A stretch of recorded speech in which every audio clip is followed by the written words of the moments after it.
Greetings, Kings. Bones Maloney here, and I am joined by Uncle OG, and today we are bringing more than 20 years of firearms wisdom and lessons learned today, and just kind of more of a chill video. We're going to hang out and talk about the things that we wish we had known or wish we had learned when we first got started into firearms. The first thing that comes to mind for me is when you go buy a gun, everybody's really excited to start outfitting it with a ton of stuff, and that's exactly what I did. Is I bought my first AR when I was 18, had no idea what I was doing, and strapped as much stuff as I possibly could on it before I even had it zeroed. You know, I didn't even put rounds through it yet. I had no idea what anything actually did attachments wise. I didn't even have a sling, but you sure bet I put a vertical foregrip right on that thing. The second I got it, went to my local gun shop and bought one. And I think that's something a lot of people do. You know, what are your thoughts on that, King? Yeah, man, my my first rifle, I went through a couple as my first rifle. The very first rifle that I ever got was I'm self-reporting with this one, as Protraband would say, but fucking I got an ATI OMNI hybrid. Ooh. But I didn't even shoot it one time. Yeah. I had it for like 2 or 3 months, never shot it. You know what I'm saying? I was just like reading reviews online, and they're like, oh, this thing's actually shit. And I was like, maybe I shouldn't shoot it. And I ended up trading it for a Century Arms VZ58. Oh, okay. And that one, I think it was a blessing in disguise, because at the time it was pretty fucking hard to outfit that gun in any way, shape, or form. Yeah. You know what I'm saying? Like, the only company that had any sort of attachments for it, you know, auxiliary attachments, shit like that, was Fab Defense. Ooh. Yeah, so yikes, big yikes. And I was just like, you know what, never mind, that shit's gay. So I kept it raw. Yeah. And that was a nice rifle, you know what I'm saying? It got me able to learn the fucking fundamentals and shit like that, using iron sights, standard stock, standard foregrip, forend, whatever. And it was good to go. And I had that rifle for about a year until I got into a basic fucking AR like this, and I kept it that way for probably 2 or 3 years. Yeah. I was just like, oh, this is fine, you know what I'm saying? And, you know, being terminally online as I was at the time, you know, this was around 2013-ish. Fucking, there wasn't really any good red dots out there that were within my broke-ass budget. LPVOs and stuff like that. I'm like, whatever. Again, I mean, back then there expensive. there wasn't a lot of LPVO options, and a lot of them were really new to hunting scopes and stuff. Right, and I was just like, you know, I wanted that sweet ass feature set. You know what I'm saying? I was hungry for the fucking slop. Yep. But it just wasn't really there, or at least in the price range that I wanted, or could afford. Excuse me. So, like I said, kind of a blessing in disguise, because it forced me to, I guess, adhere to the basics. You know what I'm saying? And not go straight into something like this. Yeah. So monstrosity. This fucking monstrosity. Yeah. So. And I mean, I completely. I was in the same boat basically. The first AR I got was an Anderson, like AM15, that came with a UTG red and green dot on it from the factory. No iron sights, and I wish, honestly, I guess, you know, getting down to what it actually means is, when you first pick up a gun, this is, you know, lesson one, just shoot it, and let the firearm tell you what you need to change. Don't go looking to see what people are saying is better. You know, I mean, everybody wants to make their gun theirs and individualize it, and I get that. I mean, I had a 1022 and I have 16, and I like literally duct taped a light to it with a laser combo and like all sorts of insanity. Was looking at stocks, and the best thing you can do is just shoot it and learn what you need to change. You know, if you got a set of cheap iron sights and you're like, man, I need something better, or I need to shoot further out, or you know, a lot of guys, they learn that on the ARs, this trigger guard here, it digs into their hand when they're you know, manipulating their safety, so they get a different trigger guard, stuff like that. instead of just like I did, where I was like, a vertical grip, please, gun store, and I didn't even know how to use it, didn't even know what it really did, didn't have a sling or anything. So let the rifle or the pistol tell you what you need to change. Yeah, I think that's sound logic. You know what I'm saying? Like, it's not really. It's important to avoid the online hype. You know what I'm saying? Back in the day, boomer moment, fucking. Back in the day when, YouTube, gun tube stuff wasn't really super prevalent. It wasn't super biased or anything like that. It was just like normal product reviews, and you really got a good feel for people's genuine opinions on stuff like that. But the missing link there is that, it's like, well, how do I know? And the answer is, you, like you said, just shoot the damn thing. Yeah. Figure it the fuck out. You know what I'm saying? Because it's like, you might be sold on like, wow, this LPVO is super sick. It's affordable, blah, blah, blah, good glass, whatever. But then you don't ever actually shoot beyond 100 yards. You're just like, well, what the fuck is the point? It literally is pointless. So determining your use case for your rifle, you know what I'm saying? You're never really going wrong with keeping it simple at first. You know what I'm saying? Like, you're not like necessarily hindering yourself for, if you're buying it for preparedness reasons or home defense or anything like that. I mean, you don't have to go above and beyond to try and check as many boxes as possible, like this. Yeah. Trying to check every box that you can. All of them. Yes, all of the attachments. All of the boxes need to be checked, otherwise my rifle ain't shit.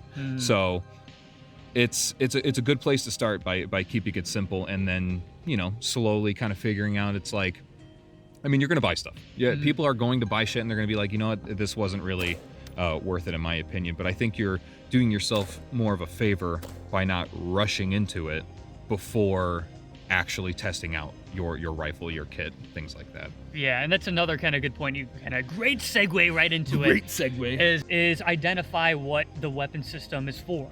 So everybody, it's a term that Hop finally started to talk about, and a lot of guys are starting to kind of pick up on, is everyone's gonna prepare for whatever their LARP looks like. Whether that just be like home defense, rather that's response to an active shooter, rather that's a Chinaman paratrooping out of the sky and establishing fobs in their backyard. Everybody, the HOA is invading, whatever that looks like.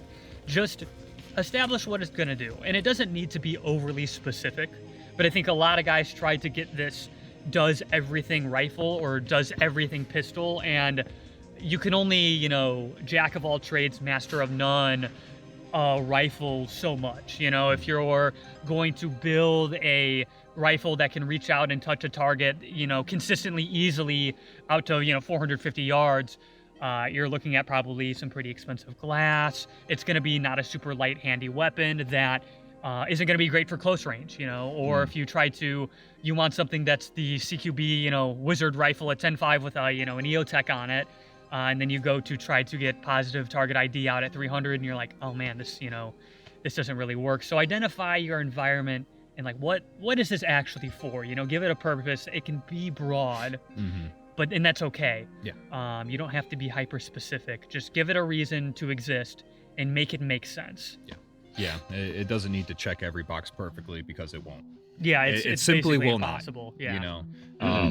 Luckily, with these sweet ass fucking ARs that we have, you don't have to completely build out a new rifle every single time. I mean, you can just do uppers. Yeah, you can. Yeah, you can. Stuff like that, and the GP route. You bring up a good point with that. Like, fucking, it doesn't have to be hyper specific, hyper focused on anything. And I think for a lot of people, there's a lot of misconceptions on what that looks like. You know what I'm saying?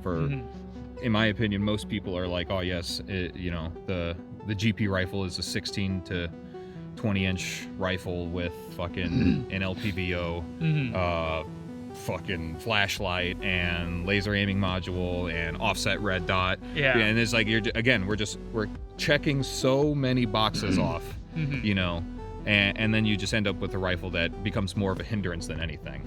You know what I'm saying? It's not really serving its purpose initially as a light handy carbine, which most of these rifles are, and that's what they should be.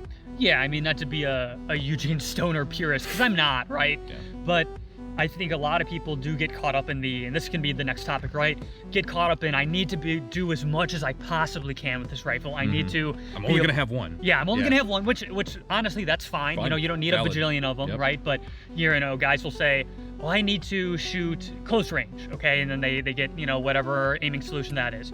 Well, I want to shoot long range. Well, I want to shoot with night vision. Well, I want magnification enough to get PID so far. And well, I need the stability to take those shots. So now I got a bipod, and now I have a vertical grip, and now I have an LPVO, and I have an offset red dot. Now I have a laser aiming module, and it's like, now maybe I have a suppressor too. Now I need it to be quiet too, or I need to be able to put a suppressor on. It's like, that's awesome. The rifle can do all those things. Technically, how much does it weigh now, though? It's like you get the 10.5 that weighs 10 pounds, which is madness. Egregious. Yeah, that is. If you, I think, a lot of guys should actually get out there and carry the rifle around for a while. Not saying people don't do that, but you'll realize, like, man, I have all this stuff on my rifle, and is it really worth it? What can I get rid of? I think that's something a lot of guys, once they start moving around or, doing patrols and hikes and stuff, which if you don't want to do that stuff, then, I totally get it. But once you get out there and actually use the rifle for more than just shooting at targets, you got to patrol, you need to maneuver with it, you have to live with it. Very quickly you look at, what can I get rid of? How can I make this lighter? Because it gets very frustrating when you've got a super heavy rifle and then you go, your buddy's like, hey, toss me my rifle, and you pick it up and you're like, whoa, it's made of nothing. This is great. Yes. So you don't have to check all those boxes. You can take some compromises. You can say, hey, like this rifle, right? I have the ability to shoot close. I can shoot far, roughly-ish. Yeah. I've got the the ability to dial my irons, but I'm sacrificing some of the long-range capability for lightness, and I can still aim at night with my night vision. I've got the lamb, but I don't have passive aiming. That's okay. This rifle, outside of that, those are pretty niche scenarios anyway. This thing is going to be fantastic to use even when I'm not doing those more specific missions. Yeah. One thing I think that is sort of a mindset failure or a mindset trap that a lot of people, newer people coming into the sphere, find themselves in, is that, which we've already kind of said it, trying to check every single box, but rather accepting that you can't check every box. And the solution is, if you're going for that, preparedness mindset, you're going for, you want to be as capable as possible. The first step is accepting that you can't do everything yourself. And the solution to that is, having homies who maybe can have those more specified builds, or the, okay, preparedness mindset, fucking, you got the goon squad, fucking, I'm gonna build out my rifle to be a fucking LSW or something, I'm gonna be the squad gunner, the goon squad gunner, and then my other homie, he's gonna be the fucking the designated marksman or something like that. And then you got a couple other homies that are just riflemen for general rifle purposes. You know what I'm saying? It's like, that's what most major militaries do, because it's effective, because not everybody can serve in all 4 roles or all 5 roles or all 6 roles effectively. They just can't. You know what I'm saying? There's no one-stop shop solution for all of these things. So the best solution then is to split it up. Yeah, you know what I'm saying? So it's like, you can't do everything. So come to terms with that, make peace with that, and then upgrade your fucking your preparedness, your training, by meeting with other people, like-minded people, training with them, and then sort of being like, okay, well, I trust these guys, I train with them. What are we going to do now to make ourselves as a unit more efficacious? You know what I'm saying? And being a prepared goon larper, as it were. So yeah, being ready to propel the repel the HOA and the Bugman invasion. Exactly. By any means necessary. Yeah, and so that could be one more point we talk about, or the next one is the lone wolf mindset. And we talked about this about the stream recently, but a lot of guys, and I've been there, I've been the same way, where I'm getting into guns, I'm getting into firearms, the preparedness and stuff, maybe a little more than I needed to at first, and scared the hose, but we're social creatures as humans, and I think it's noble, and you should seek other like-minded people. And if you've got homies that are on the fence, you can't force them into it, right? You need to let them, discover it, enjoy it themselves, and get into it. But once you have some people that you can lean on, it's not a weakness, that is a strength.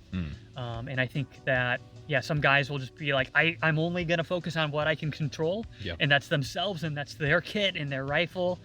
And that does make sense, but you'll quickly realize that, you know, if bad things do end up happening, more than likely the guy who has a couple friends is going to be way better off than the guy who has all of the gear, or maybe even all of the skills, but now he has to be the medic, the comms guy, the, you know, the food procurer, the mechanic, everything, all at himself. And, you know, and now he has to source all the tools and all that, and that's difficult for one dude to do. Absolutely. It's a selfish mindset that a lot of people start off in, for better or worse, because, you know, they're just trying to square themselves away. I get it, you know?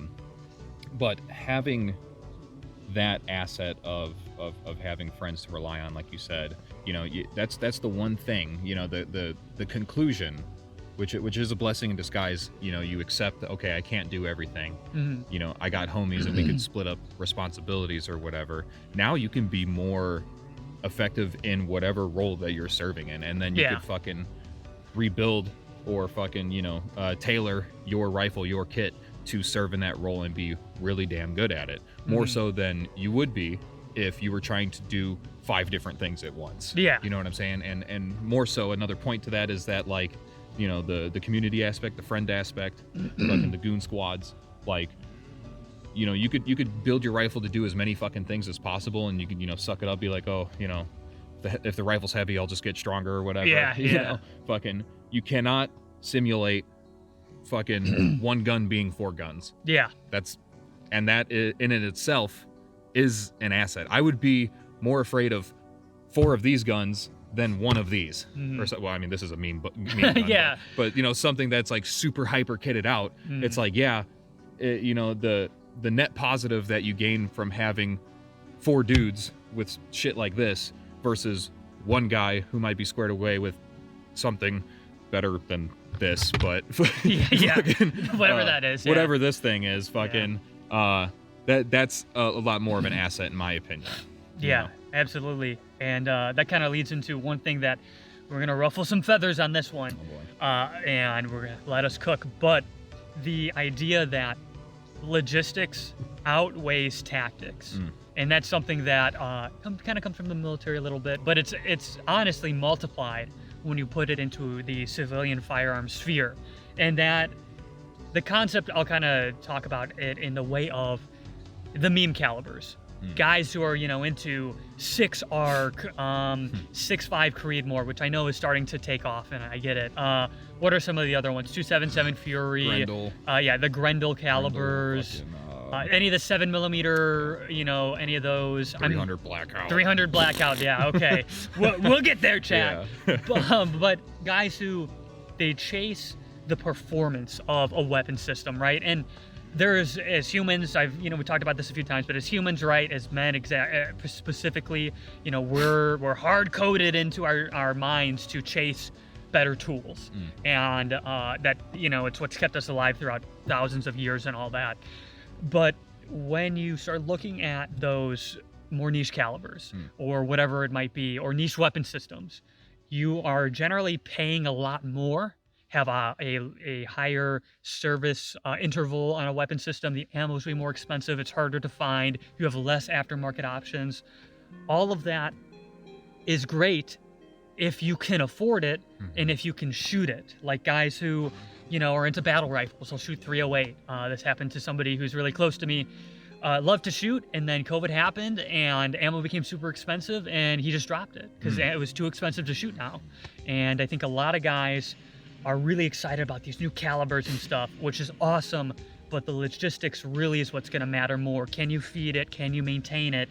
If not, how great really is that, you know, new hype beast caliber that shoots 30% flatter than, you know, 308 or whatever. It becomes a single shot cannon, basically, where it's just like, you blow your load, and then it's like, well, fuck, I don't know, that's it, you know, end of the world, fucking, I can't. Got 300 rounds, that's it. That's it. Yeah, better fucking win the war by the end of that. You know? Check the camera real quick. The last point we'll talk about, and we kind of alluded to it, is the meme calibers, right? And I'm not saying that derogatorily, because yes, they do have their niche application, but it's just that. It's relatively niche. And so, 300 Blackout, when it came out, everybody was super excited about 300 Blackout. I could have an AR-15 and a sub gun all in one gun, and then you realize that the ammo's super expensive, and it's not either one of those things very well. I mean, 300 Blackout, like, subsonics perform 10-12% better than like 9mm 147 grains, and it weighs way more. Literally. And then supersonic out of a 16-inch barrel is like what 55 grain does out of a 10-inch barrel of a normal AR. So it's like we've tried so hard and are spending so much for like nothing. And another really good demonstration of that was in Brass Fact's recent video where him and Hop shot long range, like 800 meters plus with weapon systems, and the AR-15, like a GPR, had some of the fastest times compared to like a 6-ARC or all these other weapon systems, because he was able to just lob 6 rounds and then adjust. And lob, he would fire a volley and then wait to see how many impacts he had and walk in on the target. The guys who had those more specialized weapons, they could, take one shot and get an impact, which is great in certain situations, but they're carrying less ammo, it's more expensive, and it's way more time consuming. I mean, I think there was one, Brass did this course of fire in like 45 seconds, and the other dudes took like more than 2 minutes to do. And yes, sure, they were getting first round impacts, but their ammo's heavier, it weighs more, and it's more expensive. So it's like, would you have just been better off? Logistically, it just doesn't make sense. Yeah, exactly. In a vacuum, it's great, and that's what people see. They see data. Yeah. You know what I'm saying? They see data, they see immediate results and stuff like that. But then, it's like, why have we held on to the old M4 with 5.56 for so long? Yeah. It's like, well, and like in practice, it just makes fucking sense. You know what I'm saying? And we're committed to the bit now. Not so much anymore, unfortunately. The Army is making big mistakes, in my opinion. Their infinite wisdom. Their infinite fucking wisdom. They're moving away from all reliable. Even though it works great, but you don't have to make that same mistake. You know what I'm saying? Exactly. Yeah, the super hyper purpose-built stuff, it exists in its own niche, and that's fine. You don't need to I'm not saying like, 300 Blackout is completely fucking worthless. It's close, but it's close. It has its use cases, but they're very specific, and it's like, is it worth it to you? Is it what you really need? It ain't going to exist outside its biological niche. All right, it just won't. Whereas, these types of weapons that we have before us, they can. They have the ability to sort of stretch their legs and dabble into different use cases and philosophies of use and shit like that, and that's huge. And I mean most people that they get into that, but we're a community of people that is susceptible to the Kool-Aid, you know what I'm saying? The new hotness, the secret sauce, the next best thing. Nobody is safe from propaganda. So, but I think, as a newbie coming into this, if this is you or if you can relate, you know what I'm saying, is just sort of like understanding what is best for you. And that's a very broad, generalized sort of response, and almost a non-answer, because it's like, but I don't know what's good for you. You know what I'm saying? People will ask, they'll be like, is this loadout good? Is this gun good? And I'm like, well, what are you doing with it? What's the point? Not saying that derogatorily, but it's like, well, you tell me if this is good for you. Like, what is it actually? What are you doing with it? And then I guess, last thing we could kind of close out on is, like you said, don't fall for the propaganda, even though everybody is susceptible to it, whether you say you could are try or things. not. You can totally try things. That's not against it, you know what I'm saying? But you could be smart.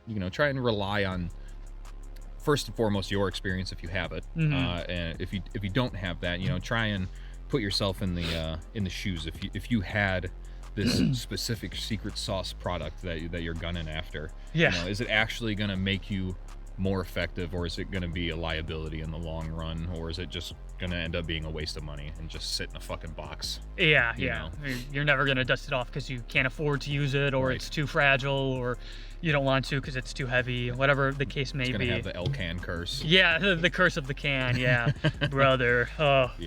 So I think that's honestly, last closing thoughts. It's getting dark. You're not bound by any agency that's telling you what to do. It's good to look to those agencies, whether that be the DOD, the DOW, law enforcement, whatever. They have some good pedigree, but you are not bound by any of them. So exercise free thought. Don't drink the Kool-Aid. And gentlemen, I really appreciate you guys watching. Hopefully this video was helpful. Hopefully it was a good time. Hopefully we're not, you know, invisible right now because it got pretty dark. We're specters behind the fucking behind the darkness. Yeah, talked our way into the you know, the darkness. The fucking mobs are gonna start spawning soon, so we gotta get home. But guys, thanks for watching. I hope you enjoyed. You know, we've got the Discord and Patreon and all the cool YouTube things. You want to be a part of the community. Discord's free. Gentlemen, if this is the last video I make before the sandbox, God bless. Keep your heads held high, Kings. Bones out. Peak content. Holy shit. We're so back. That might be a one take.